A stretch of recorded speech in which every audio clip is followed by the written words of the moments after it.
მოგესალმებით. დღეს ირაკლი კობახიძემ საბჭოთა პროპაგანდის კლასიკურ სტილში კოპენჰაგენში პოლიციის ძალადობა დაგმო. ეს არის საქართველოს მოქალაქეებისთვის თვალებში ნაცრის შეყრის კიდევ ერთი სამაგალითო ამბავი. ქვეყანაში არსებული პრობლემებიდან ყურადღების გადატანის ძალიან იაფფასიანი მცდელობა. დანიაში დემოკრატიაზე და ადამიანის უფლებებზე წუხილის ფონზე საქართველოში უმძიმესი ვითარება არ იცვლება. კერძოდ, კობახიძის ინიციატივით შექმნილი ფასების კომისია კრახით მთავრდება. საქართველოში აბსოლუტურად ყველა სასურსათო პროდუქტზე ფასები იზრდება, გაიზარდა და კიდევ იზრდება. 1 აპრილიდან საქართველოს მოქალაქეებს 33%-ით გაუძვირდათ ელექტროენერგიის გადასახადი და გაებერათ კომუნალური გადასახადები კატასტროფულად.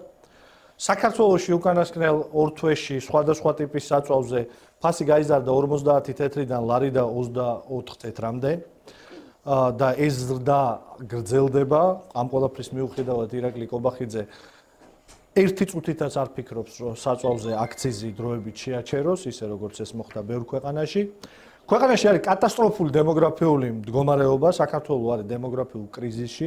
მარტო 2025 წლის მონაცემებით 6500-ზე მეტი გარდაცვლილი ადამიანია საქართველოში, ვიდრე ახლად დაბადებული და სხვა ქვეყნებში ემიგრაციის გამო მხოლოდ 2020-2025 წლებში 22727-მა მოსწავლემ შეწყვეტა სწავლა და ექნება არასრულფასოვანი საშუალო განათლება.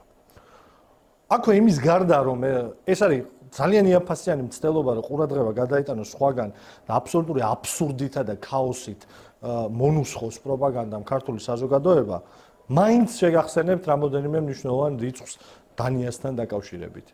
კერძოდ, დანიის საშუალო ხელფასი არის 6500 ლარი. საქართველოს საშუალო ხელფასი არის 782 ლარი. დანიაში პენსია მერყეობს 2000-დან 3000 ევრომდე.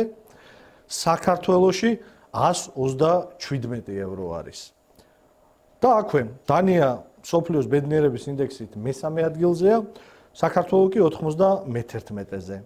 დანიაში პოლიციის ძალადობაზე წუხს ადამიანი, რომლის მოძალადე სპეცრაზმელებმა და მოთარეშე ჯგუფებმა ასობით ადამიანის სისტემურად აწამეს სპეციალურ სამარშრუტო ტაქსებში, ჟურნალისტებზე იძალადეს, დემონსტრაციები დაშალეს სხვადასხვა ტიპის ტოქსიკური საშუალებებით და დღემდე 4 თუ 5 ადამიანის გარდა არავინ არ არის დასჯილი ამ ფაქტების გამო.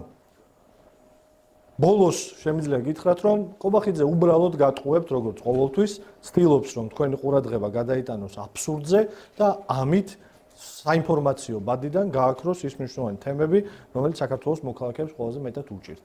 ჩვენ მას ამის საშუალება არ უნდა მივცეთ. მადლობა.